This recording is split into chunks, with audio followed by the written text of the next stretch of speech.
Assalamualaikum warahmatullahi wabarakatuh. Kami dari kelompok 5 akan mempresentasikan mengenai orientasi, pelatihan, dan pengembangan SDM.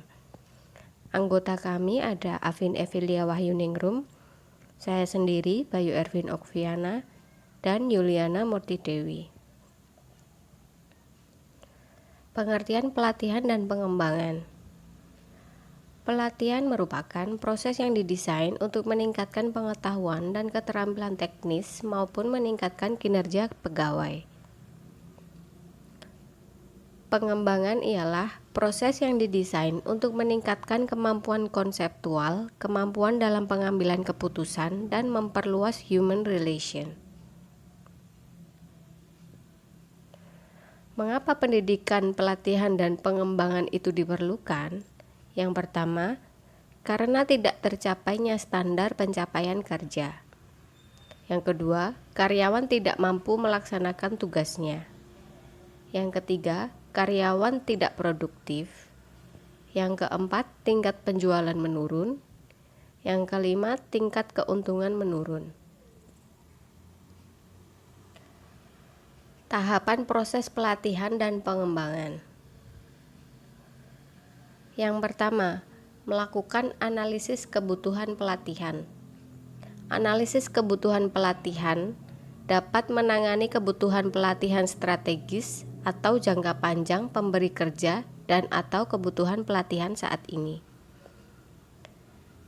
Nah, bentuk dari analisis kebutuhan pelatihan itu ada yang pertama, analisis kebutuhan pelatihan strategis, analisis kebutuhan pelatihan saat ini, menganalisis kebutuhan pelatihan karyawan, manajemen bakat, menganalisis kebutuhan pelatihan karyawan yang ada, tidak dapat atau tidak mau. Untuk selanjutnya akan dilanjutkan oleh Mbak Dewi. Baik, saya Yuliana Murtidewi akan melanjutkan presentasinya. Ada tahapan proses pelatihan dan pengembangan. Mendesain program pelatihan. Mendesain berarti merencanakan keseluruhan program pelatihan, termasuk tujuan pelatihan, metode penyampaian, dan evaluasi program. Mendesain program pelatihan mencakup yang pertama, menetapkan tujuan pembelajaran. Yang kedua, menciptakan lingkungan pembelajaran motivasional. Yang ketiga, membuat pembelajaran berarti. Yang keempat, buatlah transfer keterampilan jelas dan mudah. Yang kelima, kuatkan pelatihan. Yang keenam, pastikan adanya transfer pembelajaran ke pekerjaan. Dan ada isu desain pelatihan lainnya. Selanjutnya, mengimplementasikan program pelatihan. Mengembangkan program. Mengembangkan program berarti benar-benar merakit isi dan materi pelatihan dari program tersebut. Ini berarti memilih isi aktual yang akan diberikan oleh program tersebut, serta mendesain atau memilih metode instruksional spesifik yang akan digunakan. Dalam mengimplementasikan program pelatihan, contohnya ada on the job training, pelatihan magang, pembelajaran informal, pelatihan instruksi pekerjaan, kuliah, pembelajaran terprogram, pemodelan perilaku, pelatihan berbasis audiovisual, pelatihan ruang depan, sistem dukungan kinerja elektronik, dan ada konferensi video. Selanjutnya akan dipresentasikan oleh teman saya. Baik, saya Afin Evilia akan melanjutkan presentasi dari Mbak Yuliana.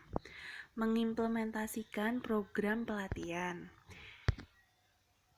Contoh selanjutnya adalah pelatihan berbasis komputer, lalu pembelajaran dengan simulasi, teknik pelatihan seumur hidup dan literasi, pelatihan tim, meningkatkan kinerja melalui SISDM, ruang kelas maya, pembelajaran bergerak, media sosial dan SDM, dan yang terakhir adalah menciptakan program pelatihan sendiri. Untuk menciptakan program pelatihan sendiri, terdapat beberapa langkah-langkah yang harus kita susun. Langkah pertama adalah tetapkan tujuan pelatihan. Yang pertama, tuliskan tujuan pelatihan yang akan kita buat. Lalu, langkah kedua, menuliskan deskripsi pekerjaan yang terperinci. Deskripsi pekerjaan yang terperinci adalah inti dari semua program pelatihan. Langkah 3, kembangkan formulir catatan analisis tugas singkat. Untuk tujuan praktis, manajer secara individual atau pemilik bisnis kecil dapat menggunakan versi singkat dari formulir catatan tugas. Langkah 4, kembangkan lembar instruksi pekerjaan. Kembangkan sebuah lembar instruksi pekerjaan untuk pekerjaan tersebut. Dan yang langkah kelima atau langkah terakhir adalah menyiapkan paket pelatihan untuk pekerjaan tersebut. Minimal paket pelatihan harus meliputi deskripsi pekerjaan, formulir catatan analisis tugas singkat, dan lembar instruksi pekerjaan yang semuanya dikumpulkan dalam sebuah manual pelatihan. Mengevaluasi upaya pelatihan. 1.